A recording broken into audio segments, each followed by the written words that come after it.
Hi hello నమస్తే అందరూ ఎలా ఉన్నారు? నేనైతే చాలా బాగున్నాను. మళ్ళీ చాలా రోజుల తర్వాత మీ ముందుకు వస్తున్నాను.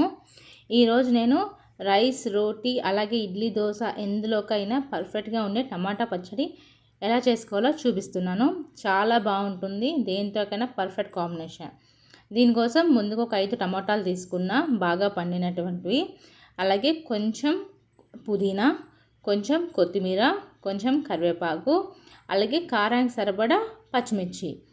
ఈ ముందుగా ఒక కడాయి తీసుకొని మూకుడు బాగా వేడైన తర్వాత కొంచెం ఆయిల్ పోసుకోవాలి. ఆయిల్ వేడైన తర్వాత ఇందులో ఇలా హాఫ్గా కట్ చేసుకున్న పచ్చిమిర్చి. ఈ పచ్చిమిర్చి కొంచెం పండినవైతే టేస్ట్ చాలా బాగుంటుంది. పచ్చిమిర్చి బాగా ఫ్రై అయిన తర్వాత ఇందులో కొంచెం పుదీనా వేసుకోవాలి. ఈ పుదీనా కూడా బాగా ఫ్రై అవ్వాలి, పచ్చివాసన పోయేంత వరకు. ఇలా బాగా ఫ్రై చేసుకున్న తర్వాత ఇందులోనే కొంచెం కొత్తిమీర, అలాగే కొంచెం కరివేపాకు కూడా వేసుకోవాలి. ఇవి వేసుకొని బాగా పచ్చివాసన పోయేంత వరకు ఫ్రై చేసుకోవాలి. ఇలా ఫ్రై చేసుకుంటే పచ్చడి టేస్ట్ అనేది చాలా బాగుంటుంది. కొంచెం పచ్చిగా ఉంటే అంత బాగోదు. ఇందులోని 8 నుంచి 10 వెల్లుల్లి రెబ్బలు కూడా కొంచెం వేసుకొని వేడి అయ్యేంత వరకు ఫ్రై చేసుకున్న తర్వాత 1 టీ స్పూన్ జీలకర్ర. ఈ 2 వెల్లుల్లిపాయ జీలకర్ర ఎక్కువ ఫ్రై అవ్వట్లేదు, జస్ట్ లైట్గా వేడైతే సరిపోతుంది. టేస్ట్ బాగుంటుంది ఇలా చేసుకోవడం వల్ల. ఇలా ఫ్రై అయిన తర్వాత ఇవన్నీ తీసి పక్కకు పెట్టుకోవాలి.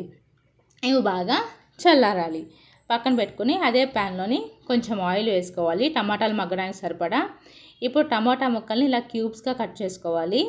ఇలా కట్ చేసుకున్న దాంట్లోని కొంచెం పసుపు, అలాగే టేస్ట్కి సరిపడా ఉప్పు కూడా ఇక్కడే వేసుకుంటున్నాను.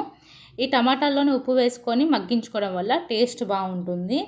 అలాగే కొంచెం చింతపండు ఫ్లేవర్ని ఎన్హాన్స్ చేస్తుంది. ఇవి వేసుకొని అలాగే మనం ఫ్రైలో వేసుకున్నా కూడా కొంచెం ఒక 4 నుంచి 5 కరివేపాకు ఆకులు వేసుకుంటే టేస్ట్ చాలా అంటే చాలా బాగుంటుంది. ఈ పచ్చడికి ఫ్లేవర్ అంతా ఈ కరివేపాకు నుంచే. అలా కలుపుకొని మూత పెట్టుకొని బాగా మెత్తగా అయ్యేంత వరకు మగ్గించుకోవాలి. ఇక్కడ చూపించిన విధంగా బాగా మెత్తగా అయ్యి దాంట్లో ఉన్న వాటర్ అంతా పోయేంత వరకు మగ్గించుకోవాలి. ఒకవేళ మీకు కొంచెం లూజ్గా కావాలి అనుకుంటే కొంచెం వాటర్ ఉంచుకోవచ్చు. లేదు కొంచెం థిక్గానే కావాలి అనుకుంటే బాగా వాటర్ అంతా పోయేంత వరకు ఫ్రై చేసుకోవాలి. ఆ తర్వాత చల్లారిన తర్వాత ఈ విధంగా కచ్చాపచ్చాగా ముందు పచ్చిమిర్చి అవి మిక్సీ చేసుకోవాలి. ఇలా మిక్సీ చేసుకున్న దాంట్లో టమాటా ముక్కలు కూడా వేసుకొని కొంచెం పల్స్లో పెట్టుకొని మరీ మెత్తగా చేసుకోకుండా పల్స్గా ఈ విధంగా మిక్సీ చేసుకోవాలి. ఇక్కడ మీరు సాల్ట్ కావాలంటే అడ్జస్ట్ చేసుకోవచ్చు. ఆ తర్వాత పోపు పెట్టుకోవడానికి చిన్న కడాయి పెట్టుకొని ఇందులోని నేను పల్లి ఆయిల్ వేసుకున్నాను. ఆ తర్వాత 1 టీ స్పూన్ శనగపప్పు, మినపప్పు వేసుకొని అవి బాగా ఫ్రై అయిన తర్వాత ఇందులోనే జీలకర్ర, ఎండుమిరపకాయలు, ఇంగువ కూడా వేసుకోవాలి.